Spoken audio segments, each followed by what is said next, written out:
Hello everyone, welcome to the live session. तो अभी हम शुरू करने वाले हैं एनसीईआरटी क्लास 11 का इकोनॉमिक्स, जिसमें आज हम पढ़ेंगे चैप्टर 4 पॉवर्टी। तो शुरू करते हैं हमारा आज का chapter.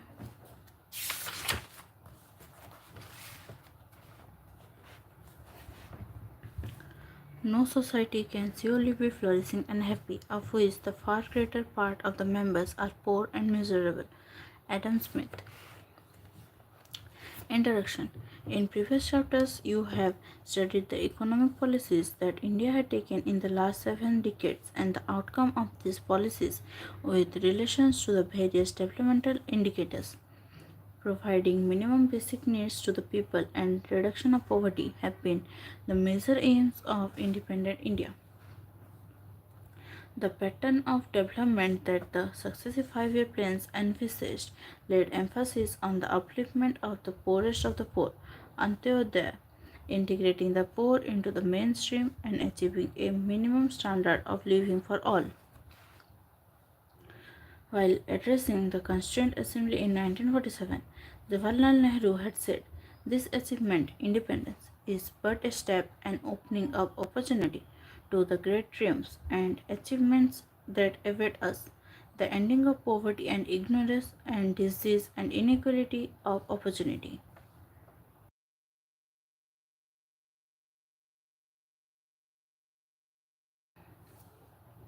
However, we need to know where we stand today.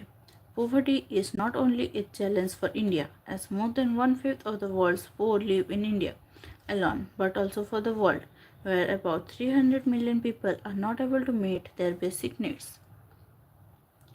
Poverty has many faces, which have been changing from place to place and across time, and has been described in many ways. Most often, poverty is a situation that people want to escape. So, poverty is a call to action for the poor and the wealthy alike, a call to change the world so that many more may have enough to eat, adequate shelter, access to education and health, protection from violence, and a voice in what happens in their communities. To know what helps to reduce poverty, what works and what does not, what changes over time, poverty has to be defined, measured, and studied, and even experienced. As poverty has many dimensions, it has to be looked at through a variety of indicators: levels of income and consumption, social indicators, and indicators of vulnerability to risk and of socio-political access. Who are the poor? You would have noticed that in all localities and neighborhoods, both in rural and urban areas, there are some of us who are poor and some who are rich. Read the story of Anu and Sudha. Their lives are examples of two extremes. There are also people who belong to the many stages in between. Postcard cart vendors, street cobblers, women who string flowers, rag pickers, vendors, and beggars are some examples of poor and vulnerable groups in urban areas. The poor peoples possess few assets and resides in kacha hutments with walls made of baked mud and roofs made of grass, thatch, bamboo, and wood. The poorest of them do not even have such dwellings. In rural areas, many of them are landless. Even if some of them possess land, it is only dry or wasteland. Many do not get to have even 2 meals a day. Starvation and hunger are the key features of the poorest households. The poor lack basic literacy and skills and hence have very limited economic opportunities. Poor people also face unstable employment. Anu and Sudha. Anu and Sudha were both born on the same day. Anu's mother and father were construction laborers, and Sudha's father was a businessman and her mother a designer. Anu's mother worked by carrying head loads of bricks until she went into labor. She then went behind the tool shed on the construction site and delivered her baby alone.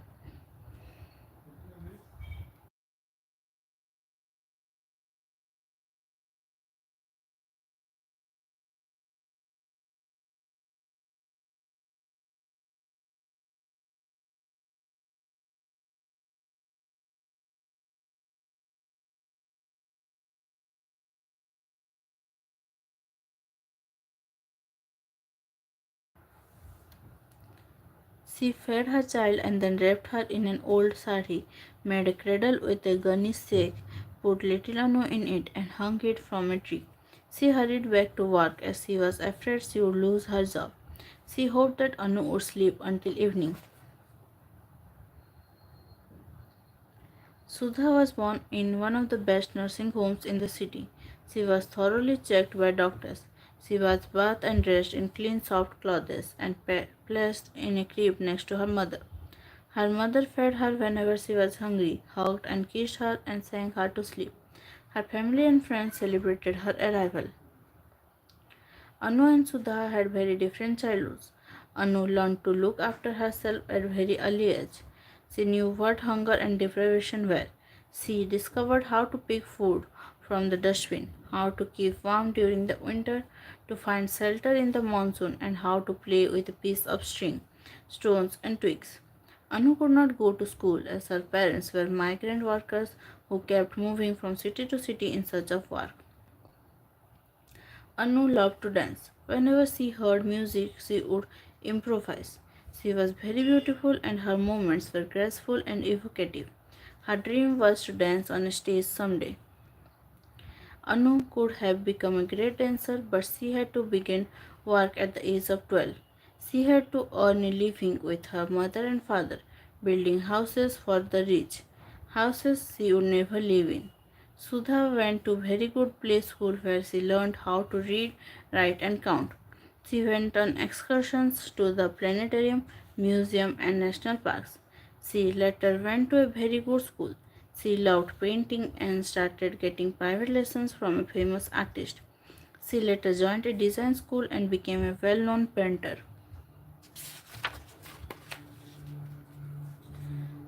Malnutrition is alarmingly high among the poor. Ill health, disability, or serious illness makes them physically weak. They borrow from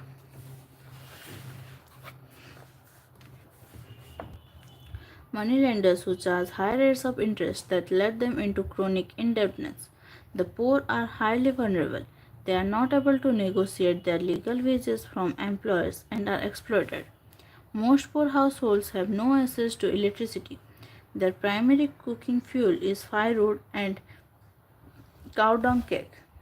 A large section of poor people do not even have access to safe drinking water. There is evidence of extreme gender inequality in the participation of gainful employment, education, and in decision making within the family. Poor women receive less care on their way to motherhood. Their children are less likely to survive or be born healthy. Economists identify the poor on the basis of their occupation and ownership of assets. They state that the rural poor work mainly as landless agricultural laborers, cultivators with very small land holdings, or landless laborers who are engaged in a variety of non agricultural jobs, and tenant cultivators with small land holdings. The urban poor are largely the overflow of the rural poor who had migrated to the urban areas in search of alternative employment and livelihood, laborers who do a variety of casual jobs, and the self employed who sell a variety of things on roadsides and are engaged in various activities. What is poverty?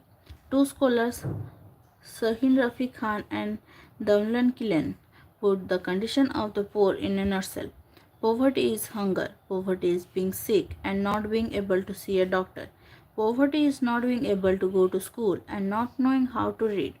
Poverty is not having a job. Poverty is fear for the future. Having food once in a day.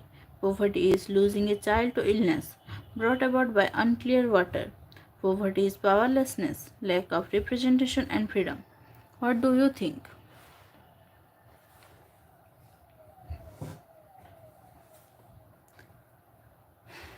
How are poor people identified? If India is to solve the problem of poverty, it has to find viable and sustainable strategies to address the causes of poverty and design schemes to help the poor out of their situation. However, for these schemes to be implemented, the government needs to be able to identify who the poor are. For this, there is need to develop a scale to measure poverty, and the factors that make up the criteria for this measurement or mechanism need to be carefully chosen. In pre-independent India, Dadabhai Naoroji was the first to discuss the concept of a poverty line. He used the menu for a prisoner and used appropriate prevailing prices to arrive at what may be called jail cost of living. However, only adults stay in jail, whereas in an actual society there are children too.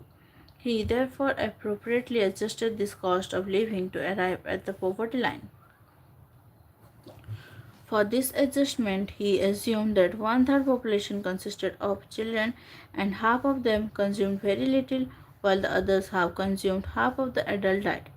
This is how he arrived at the factor of 3/4. 1 by 6 nil plus 1 by 6 half plus 2 by 3 full equals to 3 by 4 full. The weighted average of the consumption of the three segments gives the average poverty line, which comes out to be 3/4 of the adult jail cost of living. In post-independent India, where there have been several attempts to work out a mechanism to identify the number of poor in the country. For instance, in 1962, the Planning Commission formed a study group. In 1979, another body called the Task Force on Projections of Minimum Needs and Effective Consumption Demand was formed. In 1989 and 2005, expert groups were constituted for the same purpose.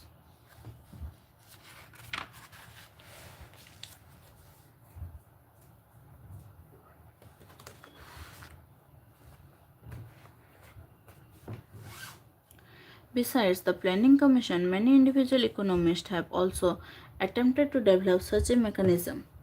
For the purpose of defining poverty, we divide people into two categories, the poor and the non poor, and the poverty line separates the two. However, there are many kinds of poor: the absolutely poor, the very poor, and the poor. Similarly, there are various kinds of non poor: the middle class, the upper middle class, the rich, the very rich, and the absolutely rich. Think of this as a line or continuum from the very poor to the absolutely rich, with the poverty line dividing the poor from the non-poor.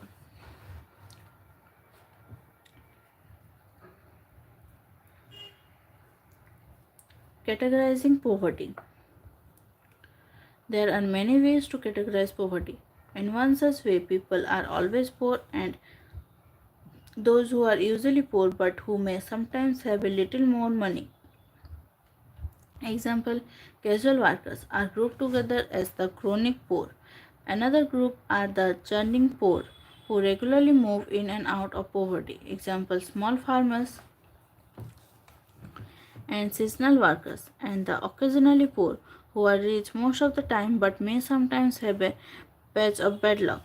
They are called the transient poor. And then there are those who are never poor, and they are the non-poor.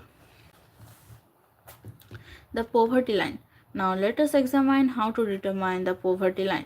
There are many ways of measuring poverty. One way is to determine it by the monetary value per capita expenditure of the minimum calorie intake that was estimated at 2400 calories for a rural person and 2100 for a person in the urban area. Based on this, in 2011 to 12, the poverty line was defined for rural areas as consumption worth rupees 816 per person a month, and for urban areas it was rupees 1000. Though the government uses monthly per capita expenditure (MPCE) as proxy for income of households to identify the poor, do you think this mechanism satisfactorily identifies the poor households in our country?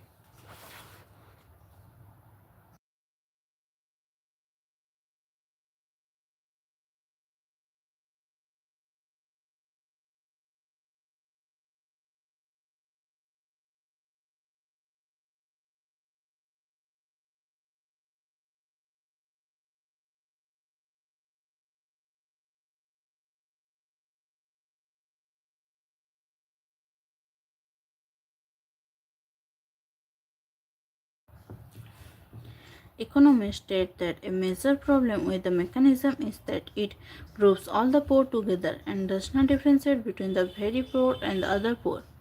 Also, this mechanism takes into account expenditure on food and a few select items as proxy for income. Economics questions its species. This mechanism is helpful in identifying the poor as a group to be taken care of by the government, but it would be difficult to identify who among the poor need help the most. There are many factors other than income and assets which are associated with poverty. For instance, the accessibility to basic education, health care, drinking water, and sanitation. They need to be considered to develop poverty line. The existing mechanism for determining the poverty line also does not take into consideration social factors that trigger and perpetuate poverty such as illiteracy, ill health, lack of access to resources, discrimination, or lack of civil and political freedoms. The aim of poverty alleviation schemes should be to improve human lives by expanding the range of things that a person could be and could do, such as to be healthy and well nourished, to be knowledgeable and participate in the life of a community. From this point of view, development is about removing the obstacles to the things that a person can do in life, such as illiteracy, ill health, lack of access to resources, or lack of civil and political freedoms.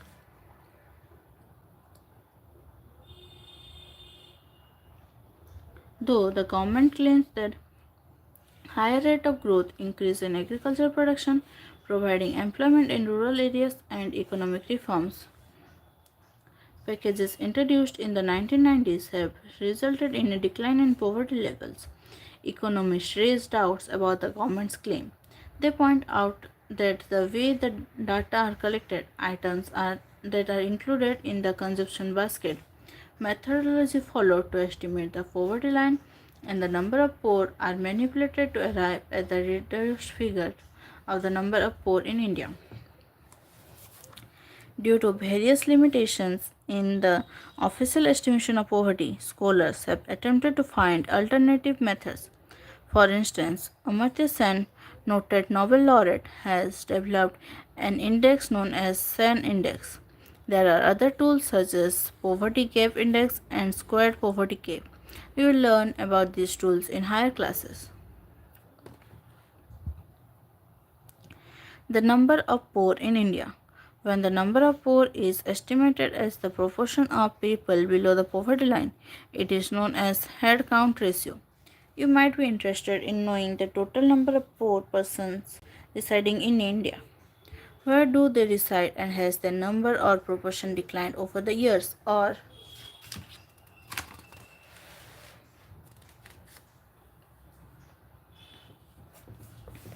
not? When such a comparative analysis of poor people is made in terms of ratios and percentage, we'll have an idea of different levels of poverty of people and their distribution between states and over time.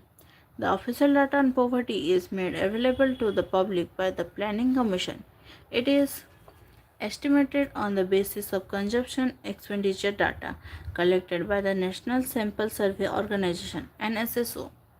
Chart 4.3 shows the number of poor and their proportion to the population in India for the years 1973 to 2012. In 1973 to 74, more than 320 million people were below the poverty line. In 2011 to 12, this number has come down to about 270 million.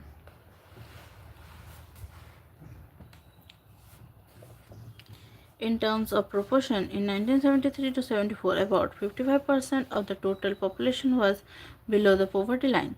In 2011 to 12, it has fallen to 22%.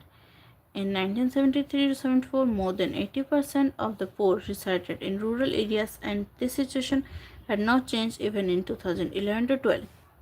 This means that more than three-fourths of the poor in India still reside in villages.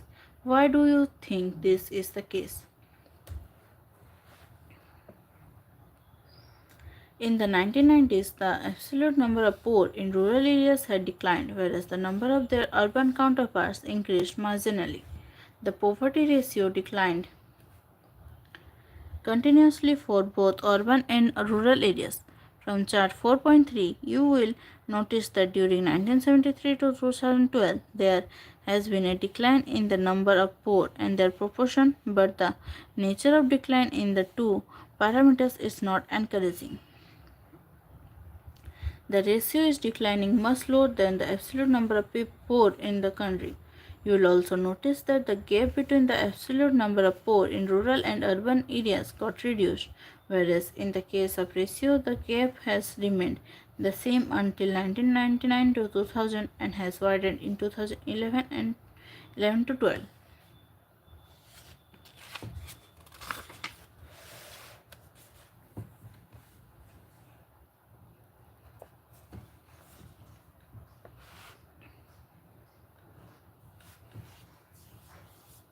The state level trends in poverty are shown in chart 4.4. The two lines in the chart indicate the national poverty level. The first line from below indicates poverty level during 2011 to 12 and the other line indicates the same for the year 1973 to 74. This means the proportion of poor in India during 1973 to 2012 has come down from 55 to 22%. The chart also reveals that six states Tamil Nadu, Uttar Pradesh, Bihar, Madhya Pradesh, West Bengal, and Odisha contained a large section of poor in 1973 to 74. During 73 to 2012, many Indian states reduced the poverty levels to a considerable extent. Yet the poverty levels in four states, Odisha, Madhya Pradesh, Bihar, and Uttar Pradesh, are still far above the national poverty level. You may notice West Bengal and Tamil Nadu reduced poverty level much better than other states. How come they were able to do much better than other states? What causes poverty? The causes of poverty lie in the institutional and social factors that mark the life of the poor. The poor are deprived of quality education and unable to acquire skills, which has better incomes. Also, access to healthcare is denied to the poor. The main victims of caste, religious, and other discriminatory practices are poor. This can be caused as a result of first, social, economic, and political inequality, second, social exclusion, third, unemployment, fourth, indebtedness, fifth, unequal distribution of wealth. Aggregate poverty is just the sum of individual poverty. Poverty is also explained by general economy wide problems such as first, low capital formation, second, lack of infrastructure, third, lack of demand, fourth, pressure of population, fifth, lack of social welfare nets. In chapter 1, you have read about the British rule in India. Although the final impact of the British rule on Indian living standards is still being debated, there is no doubt that there was a substantial negative impact on the Indian economy and standard of living of the people. There was substantial deindustrialization in India under the British rule. Imports of manufactured cotton cloth from Lancashire in England displaced much local production, and India reverted to being an exporter of cotton yarn, not cloth. As over 70% of Indians were engaged in agriculture throughout the British Raj period, the impact on that sector was more important on living standards than anything else. British policies involved sharply raising rural taxes that enabled merchants and moneylenders to become large landowners. Under the British, India began to export food grains, and as a result, as many as 26 million people died in famines between 1875 and 1900. Britain's main goal from the Raj were to provide a market for British exports, to have India service its debt payments to Britain, and for India to provide manpower for the British imperial armies. The British Raj impoverished millions of people in India. Our natural resources were plundered. Our industries worked to produce goods at low prices for the British, and our food grains were exported. Many died due to the famine and hunger. In 1857 and 58, anger at the overthrow of many local leaders, extremely high taxes imposed on peasants, and other resentments boiled over in a revolt against British rule by the sepoys, Indian troops commanded by the British. Even today, agriculture is the principal means of livelihood and land is the primary asset of rural people. Ownership of a land is an important determinant of material well-being and those who own some land have a better chance to improve their living conditions. Since independence, the government has attempted to redistribute land and has taken land from those who have large amount to distribute it to those who do not have any land but work on the land as wage laborers. However, this move was successful only to limited extent as large sections of agricultural workers were not able to farm the small holdings that they now possessed as they did not have either money or assets or skills to make the land productive. And the land holdings were too small to be viable. Almost Also, most of the Indian states failed to implement land redistribution policies. A large section of the rural poor in India are the small farmers. The land that they have is in general less fertile and dependent on rains. Their survival depends on subsistence crops and sometimes on livestock. With the rapid growth of population and without alternative sources of employment, the per head availability of land for cultivation has steadily declined, leading to fragmentation of land holdings.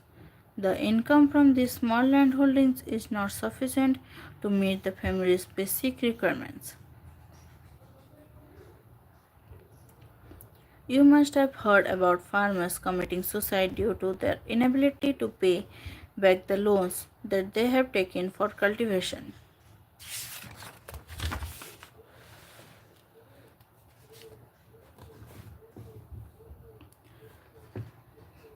And other domestic needs as their crops have failed due to drought or other natural calamities. Most members of scheduled caste and scheduled tribes are not able to participate in the emerging employment opportunities in different sectors of the urban and rural economy, as they do not have the necessary knowledge and skills to do so. A large section of urban poor in India are largely the overflow of the rural poor who migrate to urban areas in search of employment and a livelihood. Industrialization has not been able to absorb all these people. The urban poor are either unemployed or intermittently employed as casual laborers. Casual laborers are among the most vulnerable in society as they have no job security, no assets, limited skills, sparse opportunity, and no surplus to sustain them. Poverty is therefore also closely related to nature of employment. Unemployment or underemployment and the casual and intermittent nature of work in both rural and urban areas that compels indebtedness in turn reinforces poverty. Indebtedness is one of the significant factors of poverty. A steep rise in the price of food, grains, and other essential goods at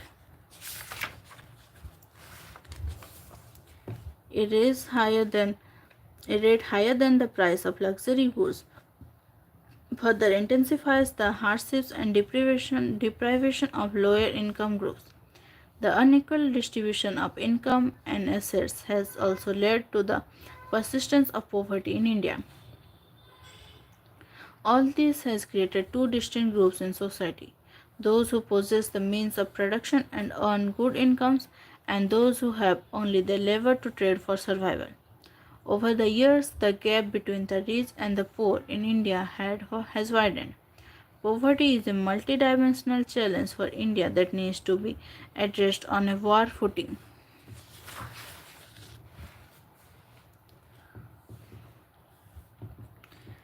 Distress among cotton farmers. Many small owning farmers and farming households and weavers are descending into poverty due to globalization related shock and lack of perceived income earning opportunities in relatively well performing states in India,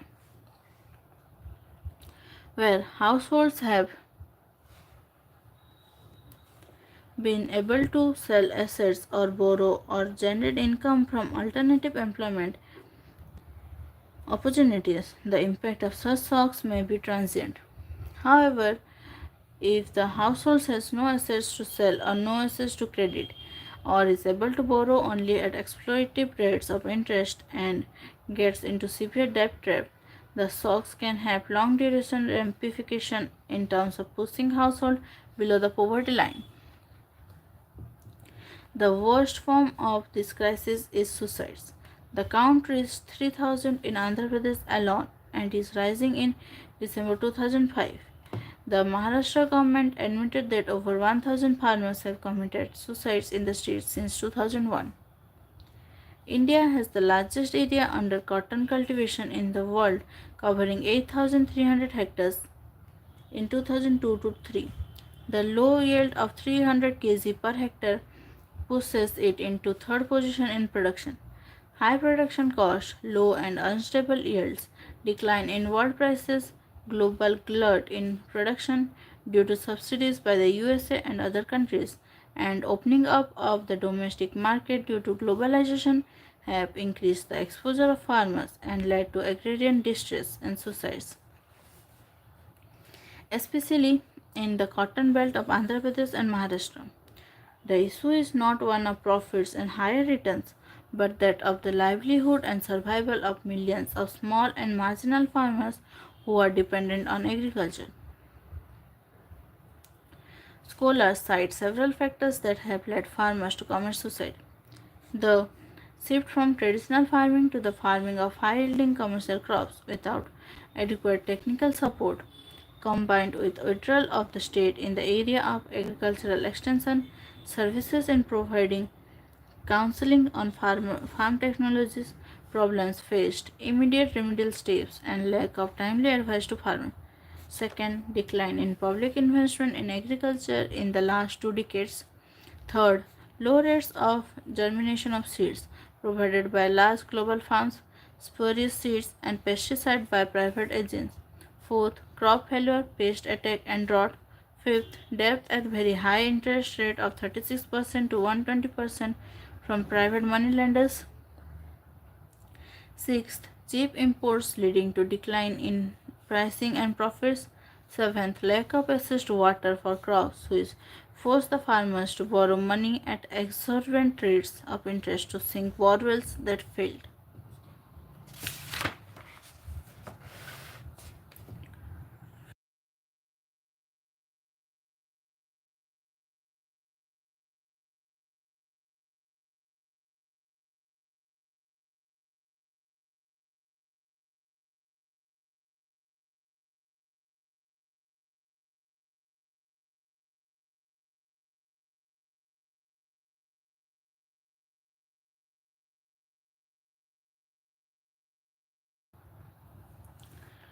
Policies and programs towards poverty alleviation.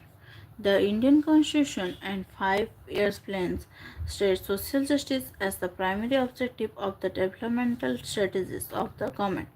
To quote the first 5 year plan 1951 to 56, the urge to bring economic and social change under present conditions comes from the fact of poverty and inequalities in income, wealth, and opportunity. The second 5 year plan 1956 to 61 also pointed out that the benefits of economic development must accrue more and more to the relatively less privileged classes of society. One can find in all policy documents emphasis being laid on poverty alleviation and that various strategies need to be adopted by the government for the same. The government's approach to poverty reduction was of three dimensions. The first one is growth oriented approach. It is based on the expectation that the effects of economic growth, rapid increase in gross domestic product and per capita income would spread to all sections of society and will trickle down to the poor sections also. This was the major focus of planning in the 1950s and early 1960s. It was felt that rapid industrial development and transformation of agriculture through green revolution in select regions would benefit the underdeveloped regions and the more backward sections of the community. You must have read in chapters 2 and 3 that the overall growth of agriculture and industry have not been impressive. Population growth has resulted in a very low growth in per capita incomes. The gap between poor and rich has actually widened. The Green Revolution exacerbated the disparities regionally and between large and small farmers. There was unwillingness and inability to redistribute land. Economists state that the benefits of economic growth have not trickled down to the poor. While looking for alternatives to specifically address the poor, policymakers started thinking that incomes and employment for the poor could be raised through the creation of additional assets and by means of work generation. This could be achieved through specific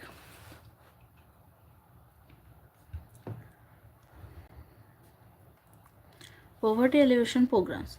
This second approach has been initiated from the third five-year plan 1961 to 66 and progressively enlarged since then. One of the noted programs initiated in the 1970s was Food for Work. Most poverty alleviation programs implemented are based on the perspective of the five-year plans. Expanding self-employment programs and wage employment programs are being considered as the major ways of addressing poverty. Examples of self-employment programs are Rural Employment Generation Program, Prime Minister's Rozgar Yojana and Swarna Jayanti Sahari Rozgar Yojana. The first program aims at creating self-employment opportunities in urban areas. The Khadi and Village Industries Commission is implementing it. Under this program, one can get financial assistance in the form of bank loans to set up small industries. The educated unemployment from low income families in rural and urban areas can get financial help to set up any kind of enterprise that generates employment under PMRY. SCSRY mainly aims at creating employment opportunities, both self employment and wage employment, in urban areas. Earlier, under self employment programs, financial assistance was given to families or individuals. Since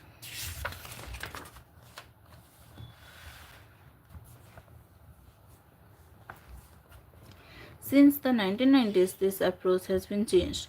Now, those who wish to benefit from these programs are encouraged to form self help groups. Initially, they are encouraged to save some money and lend among themselves as small loans. Later, through banks, the government provides partial financial assistance. The SSGs, which then decide whom the loan is to be given to for self employment activities. Swarna Jayanti Gram Swarajgar Yojana is one such program. This has now been restructured as National Rural Livelihoods Mission. A similar program called National Urban Livelihoods Mission has also been in place for urban poor. The government has a variety of programs to generate wage employment for the poor, unskilled people living in rural areas. In August 2005, the Parliament passed a new act to provide guaranteed wage employment to every rural household whose adult volunteer is to do unskilled manual work for a minimum of 100 days in a year. This act is now known as Mahatma Gandhi National Rural Employment Guarantee Act. Under this act, all those among the poor who are ready to work at the minimum wage can report for work in areas where this program is implemented. In 2013 to 14, nearly 5 crore households got employment opportunities under this law. The third ad- approach to addressing poverty is to provide minimum basic amenities to the people. India was among the pioneers in the world to envisage that through public expenditure on social consumptions needs, provisions of food grains at subsidized rates, education, health, water supply and sanitation, people's living standard could be improved. Programs under this approach are expected to supplement the consumption of the poor, create employment opportunities, and bring about improvements in health and education. One can trace this approach from the fifth five-year plan. Even with expanded employment opportunities, the poor will not be able to buy for themselves all the essential goods and services. They have to be supplemented up to at least certain minimum standards by social consumption and investment in the form of essential food grains, education, health, nutrition, drinking water, housing, communication, and electricity. Three major programs that aim at improving the food and nutritional status of poor are Public Distribution System, Integrated Child Development Scheme, and Midday Meal Scheme. Pradhan Mantri Gram Sadak Yojana, Pradhan Mantri Gramodaya Yojana, Balmiki Ambedkar Awas Yojana are also attempts in developing infrastructure and housing conditions. It may be essential to briefly state that India has achieved satisfactory progress in many aspects. The government also has a variety of other social security programs to help a few specific groups. National Social Assistance Program is one such program, initiated by the central government. Under this program, elderly people who do not have anyone to take care of them are given pension to sustain themselves. Poor women who are destitute and widows are also covered under this scheme. The government has also introduced a few schemes to provide health insurance to poor people. From 2014, a scheme called Pradhan Mantri Jan Dhan Yojana is available in which people in India are encouraged to open bank accounts. Besides promoting savings habit, this scheme intends to transfer all the benefits of government scheme and subsidies to account holders directly.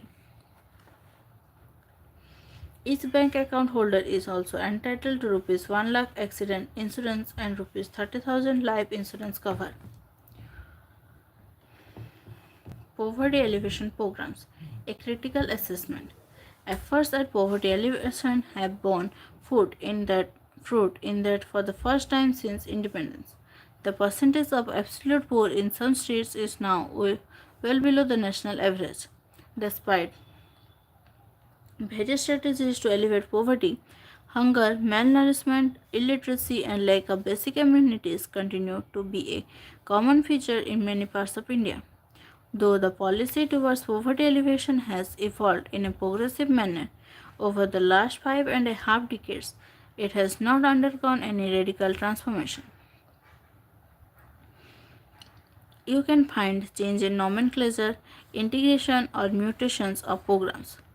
However, none resulted in any radical change in the ownership of assets, process of production, and improvement of basic amenities to the needy. Scholars, while assessing these programs, state three major areas of concern which prevent their successful implementation. Due to unequal distribution of land and other assets, the benefits from direct poverty alleviation programs have been appropriated by the non poor compared to the magnitude of poverty. The amount of resources allocated for these programs is not sufficient. Moreover, these programs depend mainly on government and bank officials for their implementation. Since such officials are ill motivated, inadequately trained, corruption prone, and vulnerable to pressure from a variety of local elites, the resources are inefficiently used and wasted. There is also non-participation of local level institutions in program implementation. Ramdas Kaurva's road to nowhere. Somehow Ramdas Kaurva of Rajketha village was not overjoyed to learn that he was worth rupees 17.44 lakh to the government. Late in 1993, the authorities decided to lay a 3-kilometer road leading to Rajketha village in the name of tribal development by allocating rupees 17.44 lakh towards the project. Tribals constitute a 55% majority in Surguja, one of India's poorest districts, and the Pahadi or hill Korwas, who have been listed as a primitive tribe by the government, fall in the bottom 5%. Special efforts are underway for their development, which often involves large sums of money. Just one centrally funded scheme, the Pahadi Korwa project, is worth Rs 42 crores over a 5-year period. There are around 15,000 Pahadi Korwas, the largest number of these in Surguja. However, for political reasons, the main base of the project is in Raigad district. There was just one small problem about building the Pahadi Korwa mark in Rajkitha. The village is almost completely devoid of Pahadi Korwas. Ramdas family is the only real exception.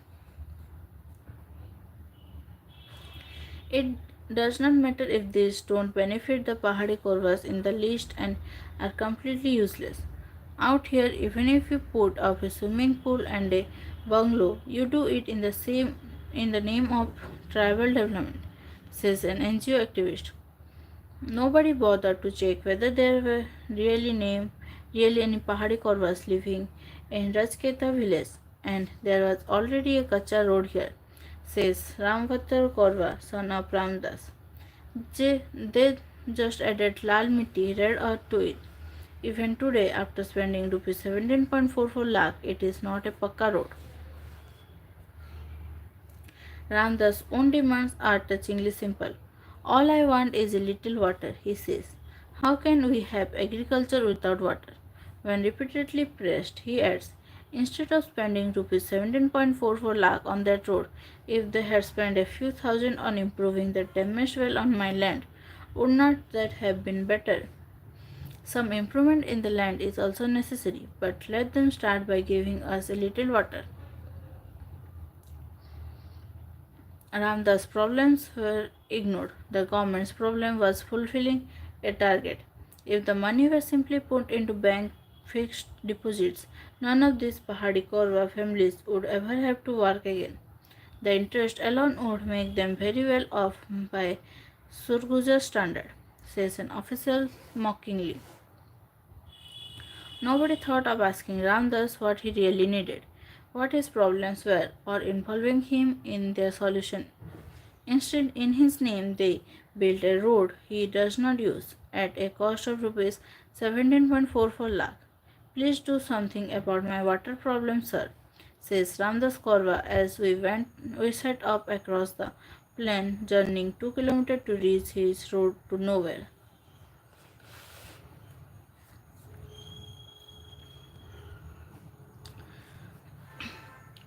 Government policies have also failed to address the vast majority of vulnerable people who are living on or just above the poverty line. It also reveals that high growth alone is not sufficient to reduce poverty. Without the active participation of the poor, successful implementation of any program is not possible. Poverty can effectively be eradicated only when the poor start contributing to growth by their active involvement in the growth process. This is possible through a process of social mobilization, encouraging poor people to participate and get them empowered. This will also help create employment opportunities, which may lead to increase in levels of income, skill development, health, and literacy. Moreover, it is necessary to identify poverty stricken areas and provide infrastructure such as schools, roads, power, telecom, IT services, training institutions, etc. Conclusion. We have traveled about 6 decades since independence. The objective of all our policies had been stated as promoting rapid and balanced economic development with equality and social justice.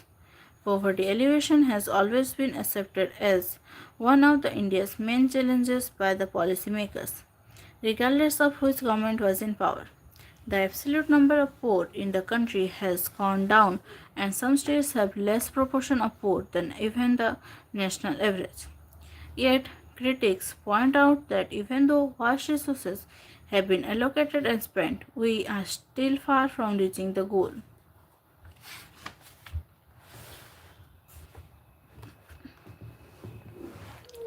There is improvement in terms of per capita income and average standard of living. Some progress towards meeting the basic needs has been made, but when compared to the progress made by many other countries, our performance has not been impressive. Moreover, the fruits of development have not reached all sections of the population. Some sections of people, some sectors of the economy, some regions of the country can compete even with developed countries in terms of social and economic development. Yet there are many others who have not been able to come out of the vicious circle of poverty. Recap. Reducing poverty has been one of the major objectives of India's developmental strategies.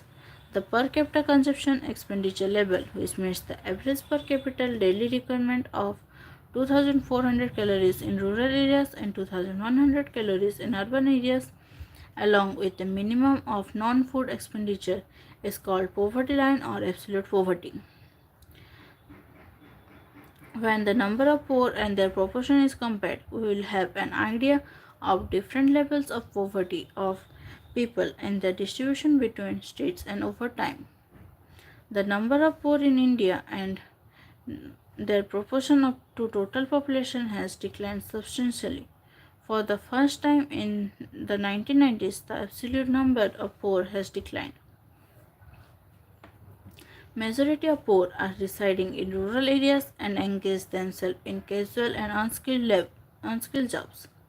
Income and expenditure oriented approaches do not take into account many other attributes of the poor people. Over the years, the government has been following three approaches to reduce poverty in India: growth oriented development, specific poverty alleviation programs, and meeting the minimum needs of the poor. Government initiatives are yet to transform the ownership of assets, processes of production, and meet the basic amenities of the poor. तो इसी के साथ हमारा ये chapter complete होता है और ये है इस चैप्टर का एक्सरसाइज। तो हमारा आज का ये चैप्टर यहीं तक था, और अगर आप चैनल पर नए हैं तो चैनल को सब्सक्राइब कर दीजिए और नोटिफिकेशन आइकन पर क्लिक कर दीजिए ताकि आप डेली लाइव क्लास ज्वाइन कर सके। और अगर आपको वीडियो अच्छा लगे तो लाइक कर दीजिए। तो हमारा आज का सेशन यहीं तक था। तो अभी के लिए thank you, thanks for joining.